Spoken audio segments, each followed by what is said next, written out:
മാക്സിൻ്റെ ഒരു പുതിയ കെമിസ്ട്രി ക്ലാസ്സിലേക്ക് എല്ലാവർക്കും സ്വാഗതം. എൻ്റെ പേര് ഹരികൃഷ്ണ. സോ നമ്മൾ കുറച്ച് ക്ലാസ്സായിട്ട് 2-3 ക്ലാസ്സായിട്ട് നമ്മൾ പഠിച്ചുകൊണ്ടിരിക്കുന്ന properties of elements across A periodic table എന്ന് പറയുന്ന പ്രോപ്പർട്ടീസാണ്. സോ അതിനകത്ത് ഏറ്റവും അവസാനത്തെ പ്രോപ്പർട്ടിയാണ് നമ്മൾ നോക്കാൻ പോകുന്നത്, ഇലക്ട്രോ നെഗറ്റിവിറ്റി. ഇലക്ട്രോ നെഗറ്റിവിറ്റി എന്ന് പറഞ്ഞു കഴിഞ്ഞാൽ it is a tendency of an atom or molecule. മാറ്റം എന്ന് മാത്രമല്ല, ഒരു മോളിക്യൂളിനെ പോലും to attract a shared pair of electron to itself. അതായത് അതിലേക്ക് തന്നെ ഒരു ഷെയർഡ് പെയർ ആയിരിക്കുന്ന ഇലക്ട്രോണിനെ പിടിച്ച് അകത്തേക്ക് വലിച്ച് ആ ഇരിക്കുന്ന ആറ്റത്തിൽ എടുക്കാനുള്ള ടെൻഡൻസി കൂടുതലായ ആറ്റംസിനെയാണ് ഇലക്ട്രോ നെഗറ്റിവിറ്റി, ആ ഒരു പ്രോപ്പർട്ടിയാണ് ഇലക്ട്രോ നെഗറ്റിവിറ്റി എന്ന് പറയുക. So an atom which shows electronegativity is called as electronegative atom and the property is called as electronegativity. Okay. ഇനി ഈ ഒരു പ്രിൻസിപ്പിൾ കൊണ്ടുവന്ന ലിനസ് പോളിംഗ് എന്ന് പറയുന്ന സയൻറ്റിസ്റ്റാണ് 1932-ൽ. He made lot of contribution to chemistry including the Pauli's exclusion principles. അതൊക്കെ higher ക്ലാസ്സുകളിൽ പഠിക്കും. So it is one of the term coined by Linus Pauling. അദ്ദേഹം തന്നെയാണ് കോമൺ ആയിട്ടുള്ള എലമെൻസിൻ്റെ ഇലക്ട്രോ നെഗറ്റിവിറ്റി കണ്ടുപിടിച്ചത്. The element which shows high electronegativity, ഏറ്റവും കൂടുതൽ ഇലക്ട്രോ നെഗറ്റിവിറ്റി കാണിക്കുന്ന എലമെൻറ്റ് ഫ്ലൂറിൻ ആണ്. The electronegativity factor is 4, വേറെ സീഷ്യം ഷോസ് ഓൺലി 0.7. സീഷ്യത്തിനാണ് ഏറ്റവും കുറവ് ഇലക്ട്രോ നെഗറ്റീവ്. ലീസ്റ്റ് ഇലക്ട്രോ നെഗറ്റീവും ഹയസ്റ്റ് ഇലക്ട്രോ പോസിറ്റീവുമായി, ഈ ഇലക്ട്രോ നെഗറ്റിവിറ്റിയുടെ നേരെ ഓപ്പോസിറ്റാണ് ഇലക്ട്രോ പോസിറ്റീവ് എന്ന് പറയുന്നത്. Least electronegative highest electropositive സീഷ്യമാണ്.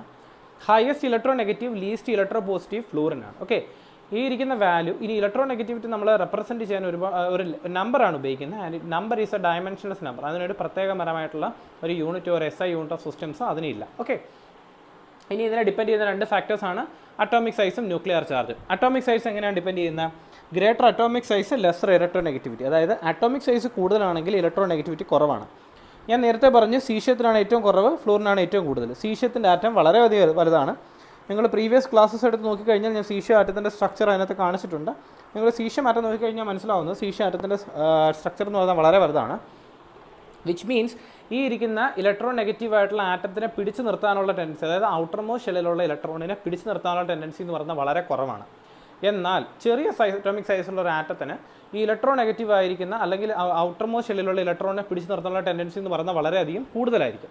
So higher atomic size എന്ന് പറയുന്നത് ലീസ്റ്റ് ഇലക്ട്രോ പോസിറ്റീവ് ആയ എലമെൻ്റ് ആയിരിക്കും. അതുപോലെ തന്നെ greater nuclear charge, greater electro negativity. Nuclear charge കൂടുന്തോറും ഇലക്ട്രോ നെഗറ്റിവിറ്റി ഇൻക്രീസ് ചെയ്യും. ഈ 2 ഫാക്ടേഴ്സും മനസ്സിൽ വെച്ചിരിക്കുക. ഇനി നമുക്ക് പഠിക്കാനുള്ളത് എന്താണ്?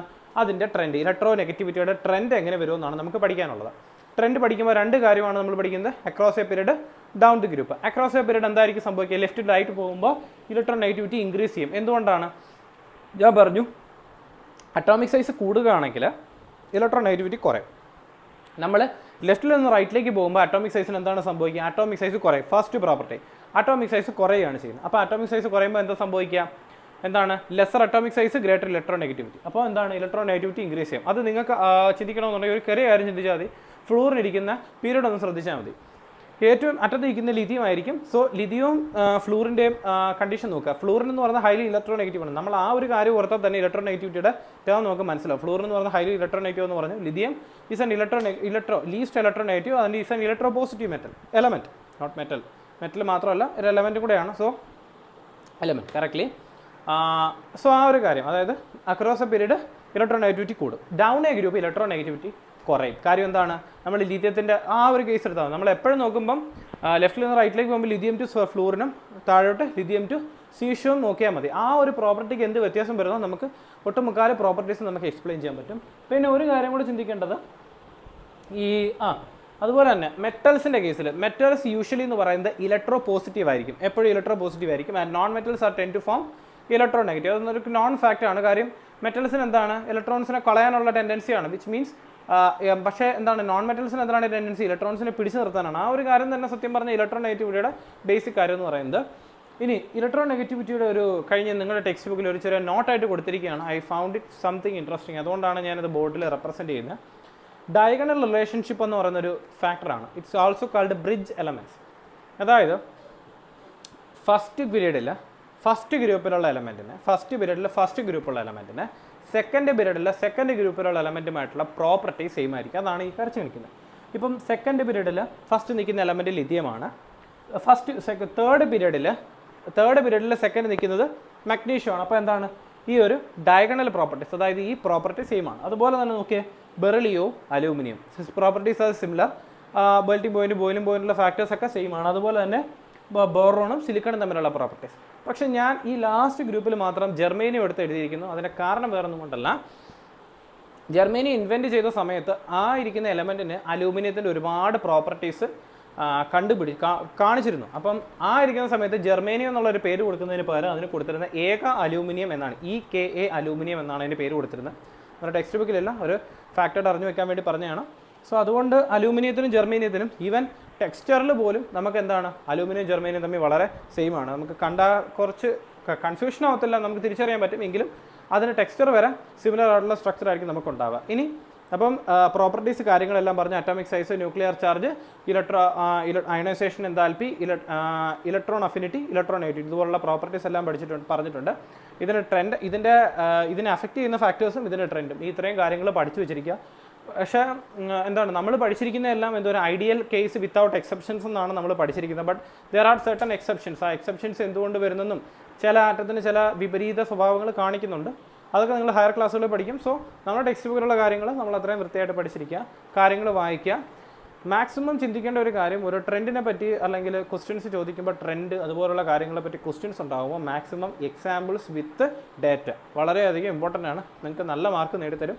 എക്സാമ്പിൾസ് എഴുതുക, അതിനെ പറ്റിയുള്ള നിങ്ങൾ എന്താണ് പറയുന്നത്, ഇലക്ട്രോൺ നെഗറ്റിവിറ്റി അല്ല അയോണൈസേഷൻ എന്താൽപ്പിയെ പറ്റി എക്സ്പ്ലെയിൻ ചെയ്യാൻ വേണ്ടി നിങ്ങൾ ഉപയോഗിക്കുന്ന ടേം എന്താണ്, അല്ലെങ്കിൽ ആ യൂണിറ്റ് എന്താണ്. ഫോർ എക്സാമ്പിൾ അതിനെ ഇപ്പം നമ്മൾ എന്താണ് ഇൻക്രീസസ് എന്ന് പറയുമ്പോൾ അതിൻ്റെ വാല്യൂ കൂടുമോ കുറയുമോ, ഈ കാര്യങ്ങളൊക്കെ റെപ്രസെൻറ്റ് ചെയ്ത് ഒന്ന് എഴുതുകയാണെന്നുണ്ടെങ്കിൽ you will get good marks. Okay, so അത് മനസ്സിൽ വെച്ചിരിക്കുക.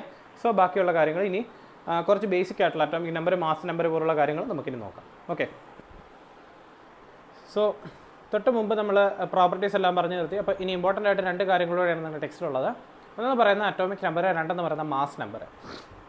ഓക്കെ, അറ്റോമിക് നമ്പർ എന്ന് പറയുന്നത് സത്യം പറഞ്ഞാൽ നമ്മൾ പഠിക്കുമ്പോൾ ഏറ്റവും കൂടുതൽ ഇമ്പോർട്ടൻ്റ് ആയിട്ടുള്ളത് അറ്റോമിക് നമ്പർ അല്ല, മാസ് നമ്പർ അല്ല, അറ്റോമിക് നമ്പറാണ്. നമ്മൾ എലമെൻറ്റ്സിൽ അറ്റോമിക് നമ്പർ സത്യം പറഞ്ഞാൽ കാണാതെ പഠിച്ച് വെച്ചിരിക്കണം. അറ്റ്മോസ്റ്റ് ഒരു എലമെൻ്റ് എടുത്താൽ അറ്റ്മോസ്റ്റ് എലമെൻറ്റ്സിൻ്റെ ഒരു 20 എലമെൻറ്റ്സിൻ്റെ ആയിട്ടുള്ള അറ്റോമിക് നമ്പേഴ്സ് നമ്മൾ കാണാതെ പഠിച്ചിരിക്കണം. 1 to 20 കറക്റ്റായിട്ട് അറിയാം. Hydrogen, helium, lithium, beryllium, boron, carbon, oxygen, nitrogen, fluorine, neon, ആ ഓർഡറിൽ ഒരു 20 എലമെൻറ്റ്സ് അല്ലെങ്കിൽ ഒരു 15 എലമെൻറ്റ്സ് എങ്കിലും കൃത്യമായിട്ട് പഠിച്ചിരിക്കണം. ഓക്കെ, അറ്റോമിക് നമ്പർ എന്ന് പറഞ്ഞു കഴിഞ്ഞാൽ the number of protons in the atomic nucleus. Atomic ന്യൂക്ലിയസിനകത്ത് എത്ര പ്രോട്ടോൺസ് ഉണ്ടോ ആ പ്രോട്ടോൺസിൻ്റെ എണ്ണത്തിനെയാണ് അറ്റോമിക് നമ്പർ എന്ന് പറയുന്നത്. റെപ്രസെൻറ്റ് ചെയ്യുന്നത് ക്യാപിറ്റൽ ഇസഡ് ഉപയോഗിച്ചിട്ടാണ്. ശ്രദ്ധിക്കുക, മാസ് നമ്പർ എം അല്ല, അറ്റോമിക് നമ്പർ എയും അല്ല, അറ്റോമിക് നമ്പർ ഇസഡും മാസ് നമ്പർ എയുമാണ് റെപ്രസെൻറ്റ് ചെയ്യുന്ന രണ്ട് ലെറ്റേഴ്സ്. ഓക്കെ, ഇനി ഒരു കാര്യം ചിന്തിക്കേണ്ടത്, നമ്മളൊരു എലമെൻ്റ് എടുത്തു കഴിഞ്ഞാൽ നമ്പർ ഓഫ് പ്രോട്ടോൺസും നമ്പർ ഓഫ് ഇലക്ട്രോൺസും സെയിം ആണ്. ഓക്കെ, ടെക്നിക്കലി ഒരു എലമെൻറ്റിൻ്റെ കേസിൽ നമ്മൾ ഈ പറയുന്ന കാര്യം സെയിം ആണ്. പക്ഷേ നമ്മൾ എല്ലാ ഡെഫിനേഷൻസ് പറയുമ്പോഴും നമ്പർ ഓഫ് പ്രോട്ടോൺസ് എന്നേ പറയാറുള്ളൂ. അതിൻ്റെ കാര്യം എന്താണെന്ന് ചോദിച്ചു കഴിഞ്ഞാൽ ദർ മേ ബി അയോൺസ്. അപ്പം അയോൺസ് എക്സിസ്റ്റ് ചെയ്യുന്ന സമയത്ത് നമ്മൾ എന്താണ് ഇലക്ട്രോൺ നമ്മൾ സത്യം പറഞ്ഞാൽ പുറത്ത് കളയുകയാണ് അല്ലേ, അയോൺസ് മാറ്റുകയാണ് അല്ലെങ്കിൽ ഇലക്ട്രോൺസിന് എടുക്കുകയാണ്. അപ്പോൾ അയോൺസ് വരുന്ന കേസിൽ if you are considering it is A number of electrons, നമ്മളൊരു സ്പീഷ്യസിനെ കണ്ടിട്ട് അതിനകത്ത് 18 ഇലക്ട്രോൺ ഉണ്ടെന്ന് പറഞ്ഞു കഴിഞ്ഞാൽ, അല്ലെങ്കിൽ പോട്ടെ ഒരു 10 ഇലക്ട്രോൺ ഉണ്ടെന്ന് പറഞ്ഞു കഴിഞ്ഞാൽ we can say it is fluorine atom ആണെന്ന് പറയാൻ പറ്റത്തില്ല. എന്തുകൊണ്ടാണ് കാര്യം, സോഡിയം പ്ലസ് അയോണിനും Na പ്ലസ് അയോണിനും 10 ഇലക്ട്രോൺസ് ആണ് ഔട്ടർ മോസ്റ്റ് ഷെല്ലിലുള്ളത്. 10 ഇലക്ട്രോൺസേ ടോട്ടലുള്ളൂ. So the thing is number of protons is a good method, but in the case of element we can either consider number of electrons or number of protons because the number of both are same to maintain the electrical neutrality. ഇനി പ്രധാനപ്പെട്ട ഒരു കാര്യം എന്ന് പറയുന്നത് atomic നമ്പറിന് കുറച്ച് important properties ഉണ്ട്. അതിൻ്റെ കാര്യം എന്തെന്ന് ചോദിച്ചു കഴിഞ്ഞാൽ, ഒന്നെന്ന് പറയുന്നത് ഒരിക്കലും രണ്ട് എലമെൻറ്റുകൾക്ക് സെയിം അറ്റോമിക് നമ്പർ വരത്തില്ല. If the atomic number is changing then the element will be different. നമ്മൾ കൺസിഡർ ചെയ്യുന്ന എലമെൻറ്റ് എന്തായാലും വ്യത്യാസമാണ് അറ്റോമിക് നമ്പറിന് ചേഞ്ച് ഉണ്ടെങ്കിൽ. രണ്ടാമെന്ന് പറയുന്ന ഒരു ഇലക്ട്രോണിക് കോൺഫിഗറേഷൻ, നമ്മൾ ഒരു എലമെൻറ്റിൻ്റെ കേസിൽ ഇലക്ട്രോണിക് കോൺഫിഗറേഷനാണ് നമ്മൾ എഴുതുന്നുണ്ടെങ്കിൽ ഉറപ്പായിട്ടും ദിസ് തിങ് ഈസ് റിക്വയർഡ്.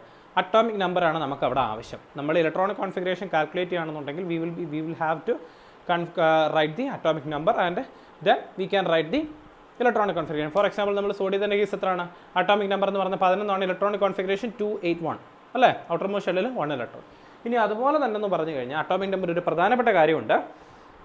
നമ്മുടെ പീരിയോഡിക് ടേബിൾ ഉപയോഗിച്ചിരിക്കുന്നത് should be based on this atomic number. അതായത് ഒരു എലമെൻറ്റിനെ കൃത്യമായിട്ട് എവിടെ പ്ലേസ് ചെയ്യണം, ഒരു പീരീഡിൻ്റെ അല്ലെങ്കിൽ ഗ്രൂപ്പിൻ്റെ എവിടെ പ്ലേസ് ചെയ്യണം എന്ന് തീരുമാനിക്കുന്നത് ആ ഇരിക്കുന്ന എലമെൻറ്റിൻ്റെ അറ്റോമിക് നമ്പറാണ്.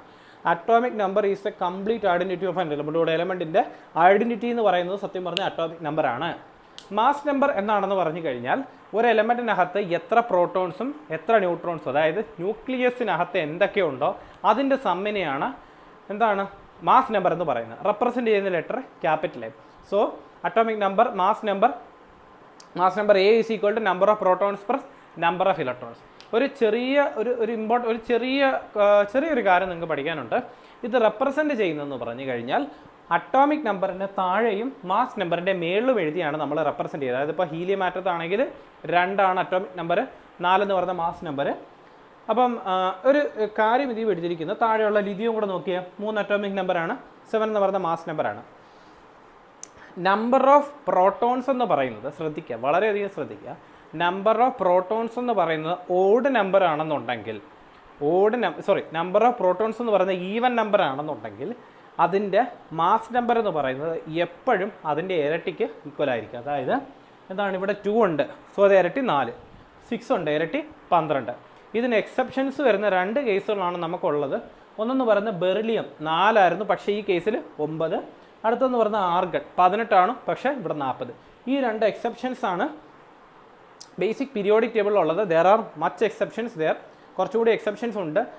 നമ്മളെ പീരിയോഡിക് ടേബിൾ കുറച്ചുകൂടി എടുത്ത് നോക്കിക്കഴിഞ്ഞാൽ ലാംതനൈഡ് ആക്ടിനിഡ്സ് എന്നൊക്കെ പറയുന്ന സാധനങ്ങളിലൊക്കെ ചെല്ലു കഴിയുമ്പോൾ ഇതിന് എക്സെപ്ഷൻസ് ഉണ്ട്. ബട്ട് വി ആർ കൺസിഡറിങ് ഉള്ളി ദ ബേസിസ്. നമുക്ക് അറിയാവുന്ന ഒരു 50 വരെയുള്ള എലമെൻറ്റുകളുടെ മേളിലോട്ട് നമ്മൾ പോയിട്ടില്ല. സോ നമ്മൾ അവിടെ വരെയുള്ള എലമെൻറ്റ്സ് എടുത്തു കഴിഞ്ഞാൽ ഈ 2 എക്സെപ്ഷൻസ് നമുക്ക് കാണാൻ പറ്റും. ഈ എക്സെപ്ഷൻസ് അറിഞ്ഞ് വെച്ചിരിക്കുക, ഇമ്പോർട്ടൻ്റ് ആണ്. പക്ഷേ പ്രോട്ടോൺസിൻ്റെ എണ്ണം ഓഡ് നമ്പർ ആണെന്നുണ്ടെങ്കിൽ എപ്പോഴും അറ്റോമിക് നമ്പർ എന്ന് പറയുന്നത് 2Z+1 ആയിരിക്കും, അല്ലേ? അതായത് 3 ആണെന്നുണ്ടെങ്കിൽ 7, 5 ആണെന്നുണ്ടെങ്കിൽ 5 × 2 10 + 1 11, 9 × 2 18 + 1 19. ഇതാണ് ഓഡ് നമ്പർ ആണെന്നുണ്ടെങ്കിൽ. ഇതിന് 2 എക്സെപ്ഷൻസ് ഉണ്ട്. നൈട്രജൻ 7 ആണ്, 14 ആണ്, 2 ടൈംസ് ആണ്. ഇതിൻ്റെ ഈ ഇക്വേഷൻ ആണ് ഇവിടെ വരുന്നത്. ഹൈഡ്രജൻ്റെ കേസിൽ വളരെയധികം എക്സെപ്ഷൻസ് ആണ്. Hydrogen has no neutrons. Hydrogen neutrons ഇല്ല, പ്രോട്ടോൺ മാത്രമേ ഹൈഡ്രജൻ ഉള്ളൂ. അത് ഇലക്ട്രോൺ മാറ്റി കഴിഞ്ഞ് കഴിഞ്ഞാൽ hydrogen is still it's a proton. Electron മാറ്റി കഴിഞ്ഞാൽ ഹൈഡ്രജനകത്ത് പിന്നെ പ്രോട്ടോൺ മാത്രമേ ഉള്ളൂ, വേറെ ഒന്നും അതിനകത്തില്ല. അറ്റോമിക് ന്യൂക്ലിയസ് ഉള്ളതിൽ പ്രോട്ടോൺ മാത്രമാണ് ഹൈഡ്രജനെ കൺസിഡർ ചെയ്യുന്നത്. അപ്പം ഇതുകൊണ്ട് സത്യം പറഞ്ഞാൽ നിങ്ങളുടെ ചാപ്റ്റർ കഴിഞ്ഞു.